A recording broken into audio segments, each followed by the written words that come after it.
آج انشاءاللہ نماز محمدی میں ہم سیکھیں گے نماز جنازہ۔ اس کی بہت اہمیت بھی ہے اور گھر کے ہر بچے کو جو بالغ ہے اس کو نماز جنازہ پڑھانی آنی چاہیے، خواتین کو بھی اس کے مسائل پتہ ہونا چاہیے۔ تو آج انشاءاللہ ہم جانیں گے کہ نماز جنازہ کی اہمیت کیا ہے اور اس کو کس طرح پڑھتے ہیں، اس کا طریقہ کیا ہے اور سنت سے کیا ثابت ہے۔ تو آئیے شروع کرتے ہیں۔ مسلمان میت کی بخشش، مغفرت اور بلند درجے کے لیے مخصوص انداز میں پڑھی جانے والی نماز کو نماز جنازہ کہتے ہیں۔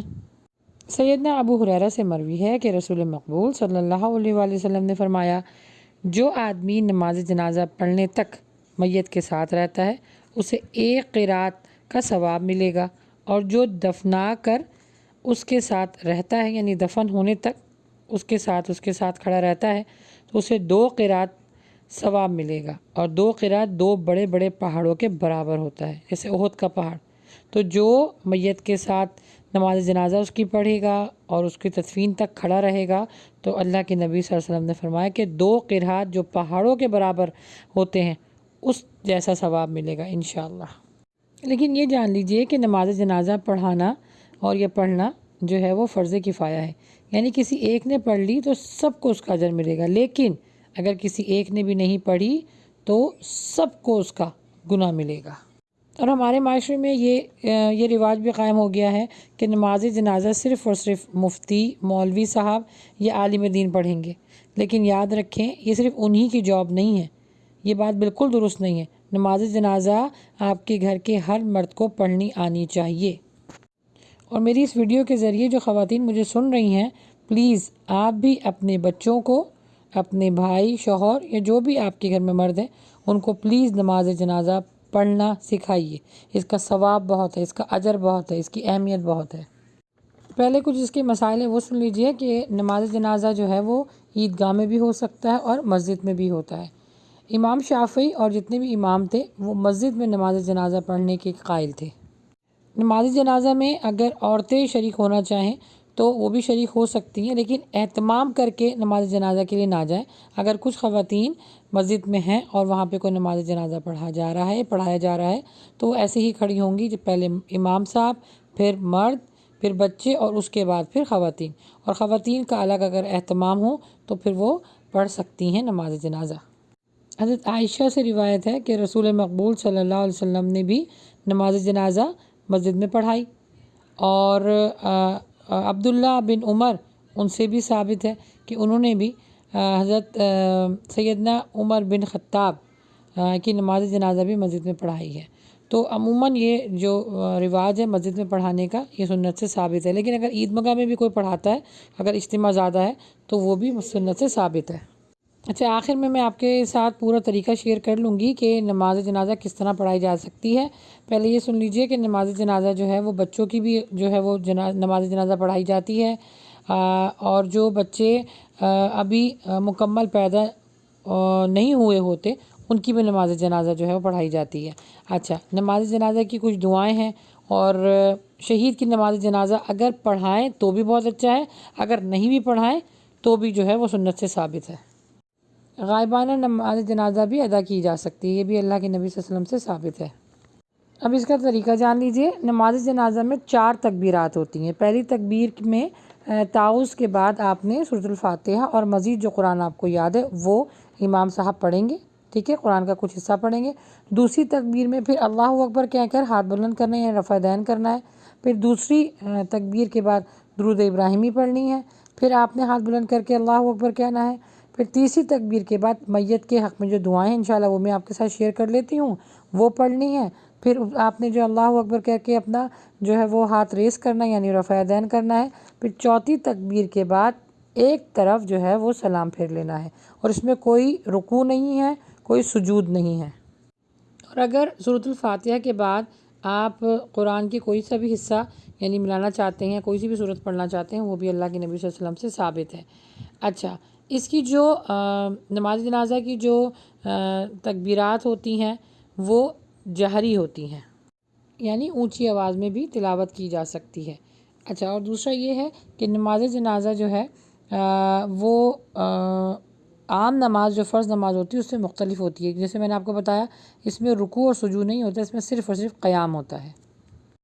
اور نماز جنازہ کی ایک طرف سلام پھیرنا بھی درست ہے، اور نماز جنازہ پڑھنے کے لیے امام کو مرد کے سر، یعنی جو میت ہوتی ہے تو سامنے میت رکھی ہوتی ہے، تو امام جو ہے وہ مرد کے سر پر کھڑے ہو کے امامت کروائے گا، اور جب عورتوں کا جنازہ ہوگا تو عورت کے پیٹ اور سینے کے بیچ میں کھڑے ہو کر نماز جنازہ پڑھانا اس کو چاہیے۔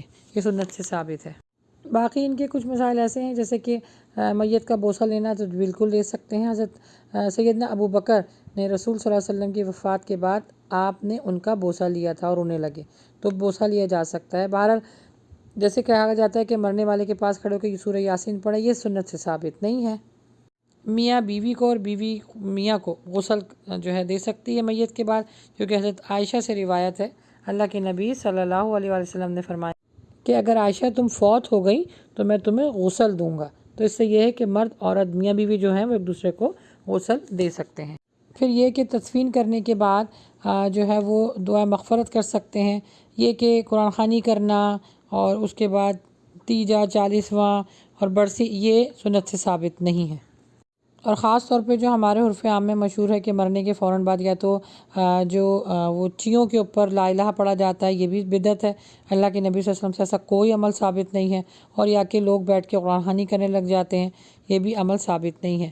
میت کو کن چیزوں سے ثواب ملتا ہے؟ میت کو صرف 3 چیزوں سے ثواب ملتا ہے جو وہ اپنی زندگی میں خود اس کا سماع کرتا ہے، اور کرنا چاہیے ہر انسان کو۔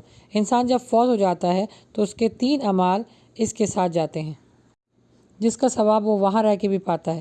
صدقہ جاریہ، یعنی کوئی بھی ایک ایسا عمل کیا ہو جیسے نماز، روزہ، حج، زکوٰۃ، اس کا ثواب اس کو بالکل ملے گا۔ دوسرا یہ کہ ایسا علم جس سے اس نے بھی فائدہ اٹھایا اور دوسروں کو بھی فائدہ پہنچایا ہو، کوئی بھی آپ نے قرآن پڑھا ہو، حدیث پڑھی ہو، دوسروں تک پہنچائی ہو، اس پر عمل کیا۔ اور تیسرا یہ کہ نیک اور صالح اولاد، یہ 3 چیزیں جو ہیں وہ میت اپنے ساتھ لے کے جاتی ہے۔ باقی آپ یہاں سے بیٹھ کے قرآن پڑھنا اور قرآن بخشنا ان سنت سے ثابت نہیں ہے، کیونکہ اللہ کے نبی صلی اللہ علیہ وسلم نے فرمایا ہے جو خود قرآن پڑھتا ہے اس کو اللہ سبحانہ وتعالیٰ 10 نیکیاں دیتا ہے۔ تو خود نہ قرآن پڑھنے کا ثواب ہے، نہ کہ آپ کسی اور کے لیے قرآن پڑھیں، یہ سنت سے ثابت نہیں۔